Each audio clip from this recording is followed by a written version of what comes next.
Saudara, pasca dilaporkan ke polisi, sejumlah pengacara dari DPP Perhaki melalui PBH Perhaki langsung memberikan bantuan hukum kepada Ibtu Rudiana, ayah dari korban Eki. Elsa Syarif yang merupakan tim kuasa hukum menyebut Rudiana dan keluarga patut mendapatkan keadilan. Apalagi Rudiana adalah keluarga dari korban pembunuhan. Tim kuasa hukum dari Perhaki mengatakan salah satu alasan Ibtu Rudiana menunjuk kuasa hukum karena sudah terlalu banyak hoaks yang beredar. Saya terus berupaya dan bekerja sama dengan Reskrip. Ingin kita luruskan, Rudiana dan keluarganya patut mendapatkan keadilan dan kebenaran. Itulah kami berjuang, sampai kapanpun kita berjuang. Dan saya sudah membuat flowchart apa yang sebenarnya terjadi. Dan kami tidak akan goyah karena kita tadinya kan pencari fakta. Setelah kita lihat, oh yang mana yang benar itu kita tahu sekarang. Jadi kita tidak tergoyahkan, Perhaki tidak akan tergoyahkan. Kita di pihak korban dan kita mohon didukung dengan doanya saja. Untuk merubah cara berpikir publik bahwa ini korban, jangan jadi dikorbankan lagi. Cirebon oleh Pak Rudiana timnya kepada Charser itu kan langsung mengaku, kan ada dibikin itunya notolonya sebelum di BAP, begitu yakin, dan yang ngomong kan mereka yang bisa. Jadi Anda jangan deh Rudiana di seolah-olah membuat satu rekayasa 11 orang begini-begini, nggak mungkin. Itu cerita dari pihak itulah yang saya bilang jadinya.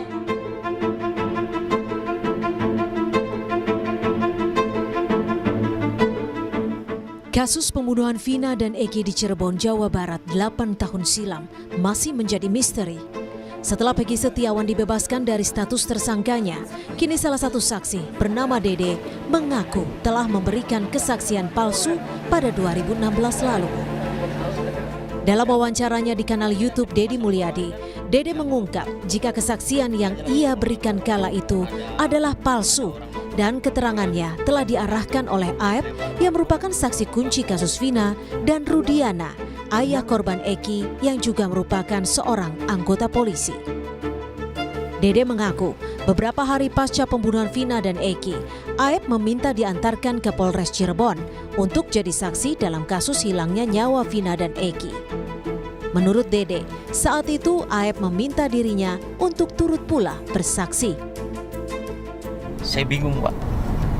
Saya bilang, apa ini nggak keberatan, kata saya. Kata dia, ya udah ngikutin aja, katanya. Ya saya dalam hati ya sebenarnya saya pengen, Pak, nggak mau jadi saksi, saya pengen keluar dari situ, cuman saya udah di dalam, saya bisa apa? Sudah di dalam kan ya. Kamu bukan terposisi terdakwa, bukan posisi tersangka. Cuman saya bingung, sebelumnya saya takut, ada rasa takut, ada rasa kan saya kan istilahnya nggak ngerti hukum, Pak. Ngomong saksi kamu palsu nggak? Palsu, Pak. Saya bilang palsu. Kamu bohong di depan penyidik? Bohong. Saya. Kenapa kamu bohong di depan penyidik? Ya karena saya disuruh, Pak. Disuruh oleh siapa? Disuruh dengan Aep sama Pak Rudiana. Hingga kini peran Ibtu Rudiana, ayah korban Eki, masih menjadi pertanyaan. Sejumlah pihak mendesak Ibtu Rudiana muncul ke publik dan menjelaskan sejauh mana dirinya memegang kendali atas kesaksian yang menyebabkan para terpidana menjalani hukuman penjara seumur hidup. Kuasa hukum 7 terpidana dalam kasus Vina, Otto Hasibuan, menyatakan ada indikasi kekeliruan dalam menangani kasus pembunuhan Vina dan Eki. Hal ini bisa dibuktikan dengan dikabulkannya pra-peradilan Peggy Setiawan. Otto bilang, jangan sampai polisi melakukan kesalahan dalam penanganan kasus Vina akibat adanya kesaksian palsu. Sudah ada putusan yang membatalkan penetapan tersangka. Ini kan suatu indikasi yang kuat, ya. Indikasi yang kuat untuk menunjukkan ada kekeliruan. Jangan sampai polisi ini melakukan kesalahan karena adanya saksi-saksi bersaksi palsu. Kasihan polisi kan? Ya kan? Kalau sampai kesalahan polisi ini karena ada kesaksian palsu dari saksi, ini kan kasihan kepolisian. Jadi kita lihat juga gitu loh. Itu tujuan kita gitu loh. Dalam kesaksian di putusan hakim tahun 2016, Dede bersama Aep disebut memberikan keterangan yang mengaku menyaksikan insiden pelemparan batu sepeda motor Eki dan Vina. Berdasarkan kesaksian inilah, 8 orang menjadi terpidana dalam kasus ini. 7 diantaranya masih mendekam di penjara dengan hukuman seumur hidup. Tim Liputan, Kompas TV. Dalam pernyataan terbaru, Dede mengaku bersalah karena memberikan keterangan palsu atas arahan dari Aep dan Ibtu Rudiana. Hal ini disampaikan bersama Otto Hasibuan, kuasa hukum terpidana kasus Vina dalam konvers sore ini. Dede mengaku siap dengan segala risiko yang terjadi. Ya. Kamu kan tadi mengaku sudah bersalah melakukan memberikan keterangan palsu dulu atas arahan daripada Aep dan juga Rudiana, ya. Kita juga pernah melaporkan kamu juga, ya, iya kan. Tapi sekarang kamu datang mengaku bersalah. Kamu tahu risikonya ini? Kamu tahu Pak, sangat tahu risikonya. Kamu tahu bahwa kamu bisa dipenjara gara-gara pengakuanmu sekarang ini? Tahu Pak, saya siap risikonya Pak.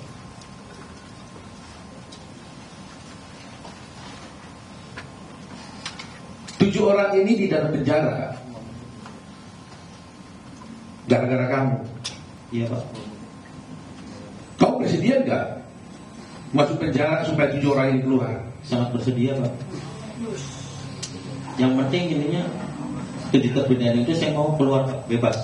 Seperti kehidupan saya kemarin Pak. Karena saya merasa bersalah. Meskipun kamu masuk penjara? Siap Pak. Meskipun saya masuk penjara menggantikan 7 terpidana itu, saya siap Pak. Saksi kunci Dede dalam kasus Vina mengaku dirinya telah memberikan kesaksian palsu pada 2016 lalu. Apakah pernyataan Dede ini bisa menjadi pintu dibukanya kembali kasus pembunuhan Vina dan menjadi novum untuk upaya peninjauan kembali dari para terpidana? Kita akan bahas, saudara, bersama dengan pakar hukum pidana Universitas Jenderal Sudirman Hibnu Nugroho dan juga kuasa hukum Ibtu Rudiana Elsa Syarif. Kita juga akan mengundang, saudara, nanti kuasa hukum dari terpidana kasus Vina yang akan segera bergabung. Selamat sore, Bu Elsa, Prof. Hibnu. Selamat sore, Assalamualaikum warahmatullahi wabarakatuh. Waalaikumsalam warahmatullahi wabarakatuh. Prof. Hibnu, bagaimana Anda melihat dari kesaksian Dede yang mengaku memberikan kesaksian palsu 2016 lalu? Apakah ini ada implikasi pada kasus atau putusan para terpidana nantinya? Ya, ini kan kesaksian disampaikan di luar sidang. Sedangkan kesaksian pada waktu itu disampaikan dalam sidang. Kesaksian dalam sidang itu sudah disumpah loh Mas. 1. Kedua, dia syarat formil materialnya tahu. Syarat formilnya apa? Dia menyampaikan sumpah. Dan saya kira sumpah itu sudah disampaikan berkali-kali bahwa menjadakan akan memberikan keterangan yang sebenarnya di hadapan kitab suci. Kedua, mengenai apa yang ia lihat dia sendiri. 1. Itu syarat keberadaan saksi. Sekarang pertanyaannya, apakah satu saksi cukup? Oh enggak. Saksi bernilai apabila keterangan satu saksi dengan saksi yang lain. Satu saksi dengan keterangan-keterangan bukti yang lain. Konfrontasi dalam pembuktian itu, saya kira hakim juga melihat secara komprehensif. Kenapa saya hakim melihat komprehensif? Karena putusannya seumur hidup, Mas. Saya melihat seorang hakim majelis memutus seumur hidup itu sesuatu yang berat loh. Apa iya kena tipu palsu hanya seseorang? Ini yang kita harus lihat secara objektivitas. Kalau ragu-ragu pasti hukumnya nggak seperti itu. Disinilah saya kira kita harus melihat secara objektif, majelis yang kita memutus ketika itu melihat suatu persidangan yang saya kira melihat suatu komprehensif bukti yang diselesaikan. Prof. Hibnu, yang ditemukan. Maaf saya potong, tapi ini Dede, Aep dan juga Ibtu Rudiana dilaporkan ke Barreskrim. Artinya Dede ini kemungkinan akan bisa dipanggil ke Barreskrim nanti memberikan kesaksian yang saat ini ia kemukakan. Apakah itu akan berpengaruh? Ya, bisa berpengaruh, bisa tidak. Tidak berpengaruh kalau tidak didukung bukti yang lain. Tadi saya katakan, dalam suatu nilai bukti tidak berdiri sendiri. Dalam nilai bukti harus berkaitan dengan yang lain. Tidak berpengaruh, tidak berkait. Berpengaruh kalau sampai Dede, Aep itu melakukan bukti-bukti yang lain. Jadi hanya disampaikan dalam podcast, tapi bukti yang lain apa? Bukti fisiknya apa? Keterangan yang bagaimana? Korelasi yang terjadi seperti apa? Itu harus dilakukan. Jadi tidak bisa hanya menyampaikan seperti itu, Mas. Disinilah saya kira nanti testimoni itu tidak akan berguna ketika tidak didukung bukti-bukti yang dituangkan oleh Dede atau yang ditemukan Dede di persidangan ketika itu. Baik, Bu Elsa, dengan mulai banyaknya gelombang kesaksian-kesaksian yang kini mulai menunjukkan Ibtu Rudiana, bagaimana kuasa hukum merespon? Apa upaya yang akan dilakukan oleh kuasa hukum dalam waktu dekat soal ini, Bu Elsa? Ya, saya kan akan menjelaskan bahwa dari awal pembunuhan ini berencana dan kemudian secara kejam mereka merekayasa seolah-olah terjadi kecelakaan. Jadi ini luar biasa kejahatannya ya.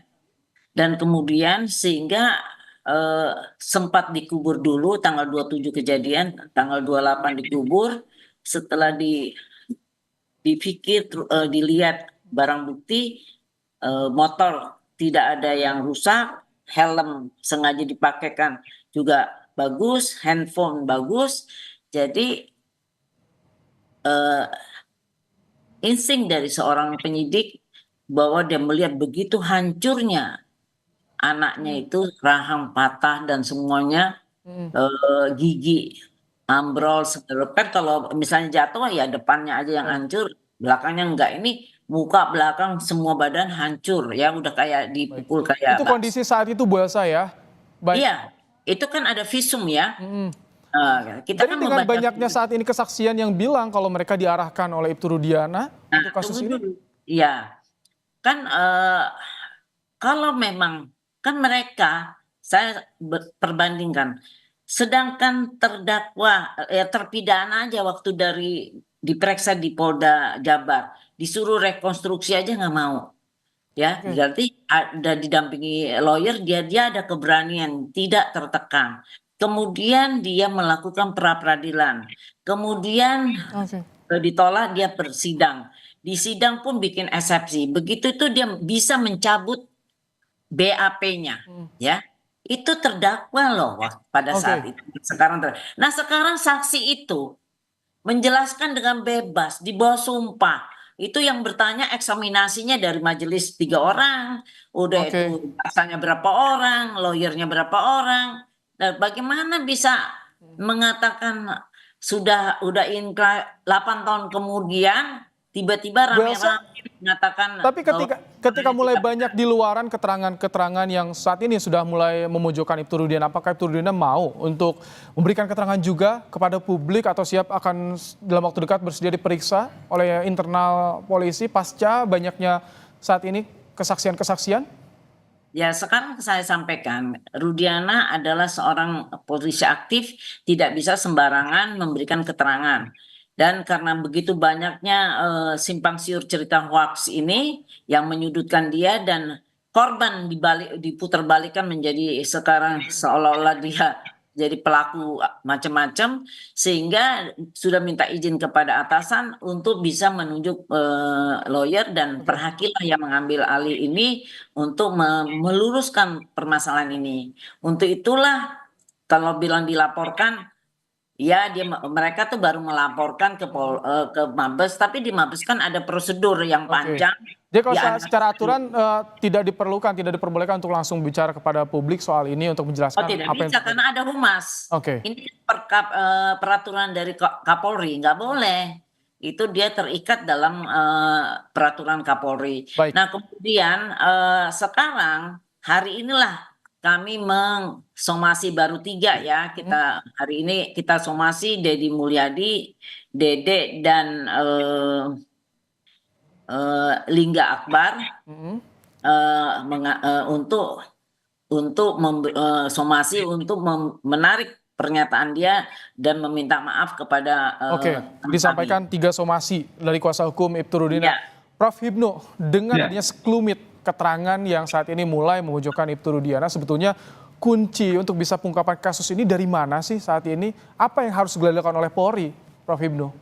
Ya, memang sejak awal kan kita harus tahu, tampaknya pengungkapan perkara pada waktu itu tidak dilakukan dengan bukti-bukti forensik.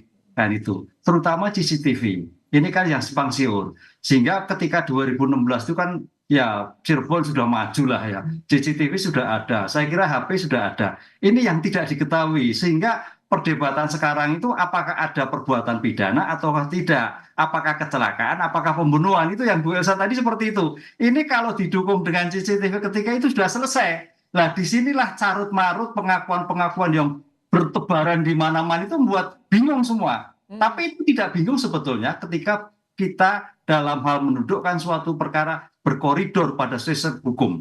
Misalkan tadi keterangan testimoni, oke, testimoni, apakah testimoni itu didudukkan dengan bukti? Apakah testimoni itu berkaitan dengan suatu rangkaian ketika itu dengan bukti-bukti cukup? Nah, ini yang harus dilakukan. Sehingga jangan sampai testimoni-testimoni menjadikan liar. Nah, kita kembali pada asas hukumnya. Bagaimana suatu saksi bernilai? Syarat 1, syarat 2, syarat 3. Bagaimana bukti bernilai? Syarat 1, syarat 2, syarat. Ini yang kita kembalikan. Sehingga kalau dikali betul. Baik, ini kan sudah ada instruksi dari Kapolri. Itwasum, Propam turun, laporan ke Barreskrim juga sudah. Tapi saat ini kuasa hukum sudah ditunjuk turunnya, tapi belum muncul ke publik, belum ada diperiksa. Bagaimana Anda melihat dari kasus ini, Prof. Ibnu? Iya, makanya tadi kasus ini diperiksa agar kembali lagi dari nol untuk pengungkapan seperti ini. Karena kalau tidak nol, agak repot. Nol bagaimana suatu pemeriksaan terjadi, TKP terjadi, ya CCTV ataupun bukti-bukti pendukung yang lain harus jelas. Sehingga ini tidak menjadi liar ceritanya, Mas. Perintah Kapolri itu pemeriksa ulang semuanya, termasuk penyidiknya, termasuk pengungkapannya dan sebagainya. Jadi jangan setengah-setengah. Ini tampaknya diskusinya setengah-setengah kan, tidak dari awal TKP, misalkan di mana terjadi, bagaimana terjadi, pakai apa yang terjadi, bagaimana terjadi, siapa yang melakukan, tempatnya dilakukan, alat apa yang dilakukan. Ini nggak muncul yang sampai sekarang. Oke, Bu Elsa, saat ini bukti yang dikantongi oleh kuasa hukum untuk menguatkan kalau Ibtu Rudiana tidak bersalah, tidak ada peran tertentu di kasus ini, apa saja? Banyak sekali, dan saya sudah bikin flowchart untuk kasus ini sendiri ya. Jadi saya sudah yakin bahwa klien saya tidak melakukan itu. Klien saya itu pangkatnya nggak tinggi, Mas. Dia cuman itu, dan perkaranya perkara hanya 3 hari di Polres Cirebon, kemudian ditarik ke Polda karena ternyata tadinya dikira kecelakaan, ternyata tidak, ya. Dan terus pengangkatan jenazah yang sudah dikuburkan, terus di 9 hari kemudian itu perintah semua dari Polda. Kalau soal intervensi pada saat penyelidikan itu bagaimana? Karena kan Ibtu Rudiana memegang bidang narkoba, tapi masuk di ranah reskrim, itu banyak pertanyaan seputar itu. Bu Elsa, seperti apa keterangan dari Ibtu Rudiana kepada kuasa hukum? Saya jelasin, saya justru mau rinci ya. Itu tanggal 27 kejadian, dibilang terus tanggal 28 dikuburkan karena dibilang kecelakaan. Setelah itu, setelah dilihat tidak masuk akal, kemudian dapatlah berita dari AEP dan Dede bahwa ada terjadi kejar-kejaran, lempar batu dan segala rupa terhadap motor yang ini dikendarain. Dan jangan pikir masih selain Aib dan Dede, masih ada lagi saksi-saksi lain yang mengetahui bahwa terjadi ada kayak tawuran itu, ya. Ini ada saksi lain. Atasan dari itu apakah sempat diperiksa juga yang bertanggung jawab langsung?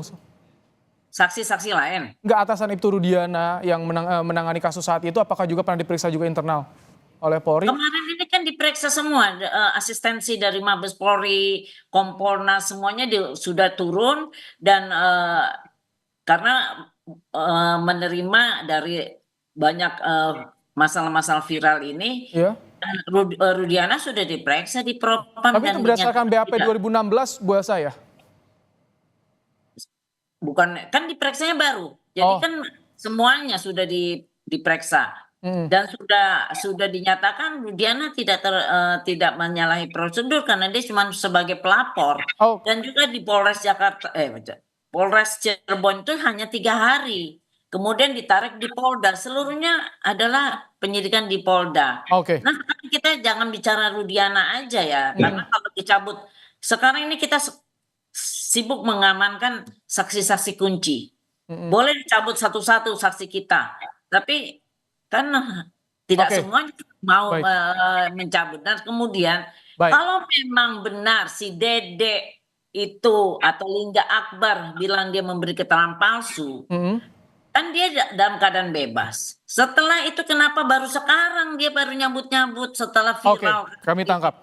Ada sudah disampaikan juga ya, somasi oleh kuasa aneh hukum gitu loh. yang ini harus dijawab oleh tadi 3 pihak tadi. Prof Hipnu, dengan banyaknya saat ini simpang siur, singkat saja, bagaimana Itwasum, Propam dan Bareskrim dalam bertindak untuk saat ini agar terungkap terang, Prof? Ya, saya sepakat dari Bu Elsa tadi bahwa ini bukan seorang Ibtu Rudiana, tapi adalah penyidikan.